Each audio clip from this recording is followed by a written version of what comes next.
Good morning. Today I'm very happy to welcome actress and model Aeon Cruz, talking to us from Florida in the United States. Good morning, Aeon. How are you? Good morning. I'm fantastic. How are you doing? Very, very good. Thank you. Thank you for joining the live. And congratulations for your success so far. I want to know a little bit about your upbringing and your interest into the arts. How did it start?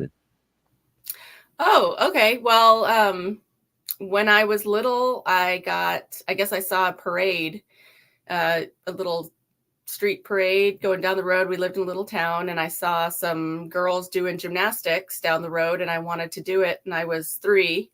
So my mom put me in gymnastics and dance. And then I started performing in shows and uh, doing that sort of thing, doing dance and gymnastics, performing, and then getting involved in the theater, doing theater productions, growing up, doing theater camps, and things like that. And then when I became older, I joined a band. I learned how to play bass and I joined a band.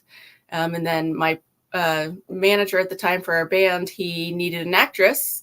And I guess their actress didn't show up or something happened with the main actress and they were going to film in a couple days. And he said, "You'd be perfect for this role. Can you do it?" And I said, "I'd love to. I've always loved film, and I hadn't done any films at that point, and I had wanted to get back into acting. So I did it right then. I think they picked me up and took me to Utah, and I worked on the film, and then I just loved it so much. I just kept looking for roles, and it kind of was a snowball effect like that. Great. Tell me about your guitar playing. I noticed right now there are a lot of talented women guitar players more than ever, There more are, than yeah, there before. absolutely are, Y- which is really cool because it used to just be very male dominated Yes, industry, I think. So I think it's super cool. There's a incredibly good women guitar players, bass players, drummers, even. It used to be just singers, I think, that women yes, were, and now, I mean, there's so many talented women out there that it's. I mean, they're very inspiring. I wish I would have had so many women, uh, talented women to be inspired by when I was a kid, for sure. Absolutely. yes. And tell me about your debut film. Which one? It was the main Ravenous. It was this. Oh, yes, yeah, Ravenous, you're the main course. It was a zombie film. I Yes. actually, when I was Did you little, play a zombie or you play a I victim? well, spoiler alert, I was not a zombie to begin with, and then I turned into a zombie. Oh my God, So like yeah, some kids everybody. get to play a zombie. Yes, yes. And Hmm. then But tell me about experience in horror films, and especially it was your debut. I think it involves a lot of makeup, lot of energy a to lot of delve special into the effects. effects. Yeah, so tell me about your experience. Were you overwhelmed in your debut, or it came very natural to you? Well, to be honest, when I was growing up, I was a very sheltered child. So I Hmm. mean, I wasn't allowed to watch horror films or anything. Even after I was 13, my mom didn't let me watch anything that was PG-13, which I thought was very strange.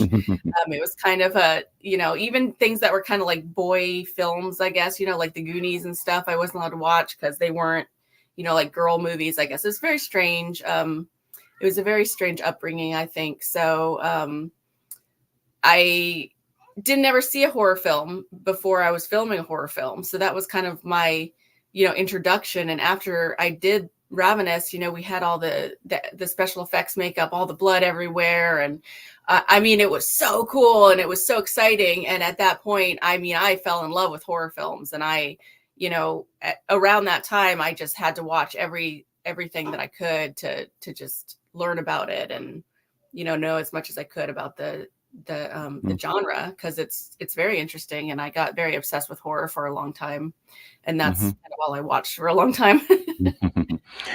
Tell me, I've seen you developed like a character in your photo shoot, the one you sent me, and also on LinkedIn, on your other social media, your Instagram. So tell me about doing some characters in front of a photo shoot, a photography. What is the message or the persona you would like to present there in your Oh, photo shoot? I Mhm, guess I don't know. I guess whatever I feel inspired by at the moment. I feel like through time, I guess me personally, I've always kind of had a darker, um, I don't know if it's because I like metal music or I like horror films or because kind of a gothier look. I mhm. just feel comfortable with, I guess. But through time, that's all I had. I mean, even my clothes, I didn't own anything that wasn't black. So, Mhm, through time, I've been trying to kind of get a lighter feel to things. Started working on Christmas movies and a very different genre of things than I've ever been. I love it. I absolutely love it, and it is a different side to me. But I think just trying to shoot different things. Than I was used to. So kind of going out of my box is what I kind of try and do sometimes, but I do still kind of gravitate towards that darker feel and the darker mhm. look. I have a lot of cosplays that I've done that I do enjoy to shoot with, like, because I kind of like to dress like that sometimes going out. So I always have that. Going to Comic Cons. It's been a while since I've been to a Comic Con since COVID. I Comic think Con, yes. maybe one or Mhm. two, promoting Monster Force Zero, but I haven't really been to cons like I used to go to. So, Yes, but I do like to dress up. I like to try different things and experiment. Absolutely. sure. Tell me, after your first film, did you go back to music or did you focus on the acting career? Oh, I absolutely went back to music. I actually Mhm, moved. I was living in Arizona at the mhm, time, and I moved to Colorado to start a band. And mhm, that was my focus. I mean, that was my life drive. Like, I just wanted to do music.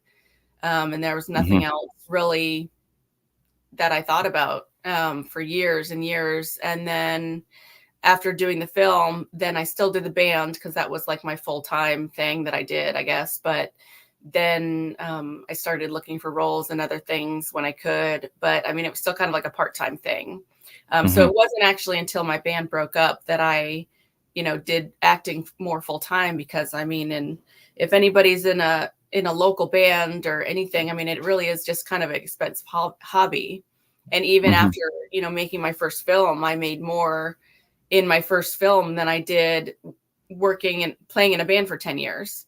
mhm. It's really, it is like you kind of do the band for the love of it and acting absolutely for the love of it, but you tend to get paid for it instead of like music where you kind of have to pay to play, Mhm. you're paying for your gear, you're paying to take it, you're spending time Of course, out at shows and it's, you don't make a lot of money doing that unless you're like a big band. of course.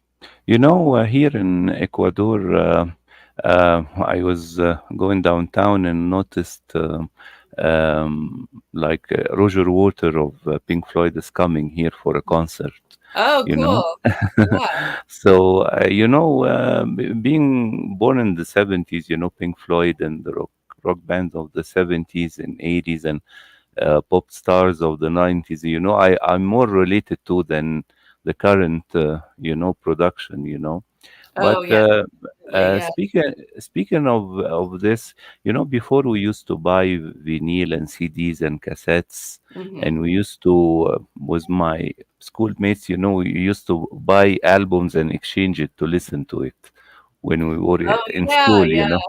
Yeah, Mixtapes? but yeah, big change now. Tell me right now, how do you see an like an artist, like a singer, or can promote himself or herself right now? It's Spotify right now, or what is happening right now? I don't even know what's happening right now. I feel like with social Mm-hmm, media, mm-hmm, um, there's so many more ways, with music and even with film to mm-hmm, network yourself to people. I mean, you can reach out to musicians, you can reach out to bands. I mean, depending on the platform, some might not even, respond because they're not checking it. But I mean, there mm-hmm, are platforms that people they do respond to, they do see it and they do interact mm-hmm, with you. Whereas I think back in the day when like you were saying, it's like you had the rock stars, they were untouchable, you couldn't ever get to them. And now Hmm. you can even comment on a post and someone might see it, I mean, there's a chance someone might see it or interact with you even. Hmm. So I think that's a great way to meet somebody, or maybe get somebody to see your stuff. And yeah, and you have Spotify, you can always share your Spotify links. And then even with film, I mean, you can reach out to casting directors, you can reach out to people in films and talk to them. So I mean, I feel like people are way more accessible now with social media than it used to be. Hmm. Yeah, I used to love a lot, Joan Jett and Pat Benatar. I used to listen to them until now, believe me, the albums. And, being like female artists who rely on guitar and bass guitar, in their music, and rock, genre. I want to ask you if you like to play a female singer, or a guitarist, which one you would like to choose. If I want to play one, Yeah. Mm. who would I choose to play? Yeah. Yeah. Oh gosh. I I think right now, one of my favorite is it's Rodrigo y Gabriela. Yeah. Um, and I love to listen to them play. And it's the female guitar player is, I mean, she Uh, just shreds Spanish guitar. uh, I mean, mm, she's yes. incredible. Um, Yes. but I mean, I mean, so many classics. I mean, you have like, Lita Ford, and you have For sure. I think there's so many new, I follow so many, just super awesome guitar players on my Instagram that I can just, I Hmm. scroll through my Instagram and I just see them shredding guitar and I'm just like, oh my gosh, you're so good. Like I mean, it's really cool. I think if I was a kid now seeing that stuff, I think that my life would have been like way different, just being Of inspired course. so early by so many strong females. It would have been, I mean, I think it's great for kids now to see so many strong females Hmm. doing it, For because sure. before it really wasn't. So it's kind of like a new territory for them. So they're For kind of sure. like the new ones, just kind of breaking out and being like just super awesome for the world to see. For sure. I want to ask you right now about your film career. Right now, did you finish up shooting something? Do you prepare some stuff for the new year? What can you tell us? Yes. So lately, this past year, I was working on a Christmas film. So that Mm-hmm. should be releasing next year. Mm-hmm. That's still kind of, not talk about it a little bit, but so Mm. yeah, so in the next year, and then we are It's slated to film 13 more Christmas movies next year. great, Um, but it's not zombie Christmas. I mean, Christmas no, with no, I know they feel said no, I a can't feel just good movie. Yeah. I had some black on. They said it's not goth Christmas, Aeon. You can't dress like Yes. that. I said okay. Not So Black I have Christmas or a something. whole new Christmas wardrobe, but I do love Christmas. But Uh-huh. and then I have some other films I'm working on. I will be working on the beginning of the year, Mhm. that are kind of like Mhm. some darker films where I am Great, great, vampire roles. great. This is great. Ian, I want to say thank you very much for coming up the live so early in the day. Thank And I congratulate you on your success as a musician, as an actress as well, and as a model. And I wish you all the best in the new year. And feel free to come back when you have a new project to announce, or a premiere of a new project. Feel free to come back and talk to us about it. Well, thank you so much. I appreciate that. It's been fun. Thank you so much. Thank you. Take care. Enjoy the rest of the day. Thank you You very much. too. Bye Bye. bye. Bye bye. Thank you.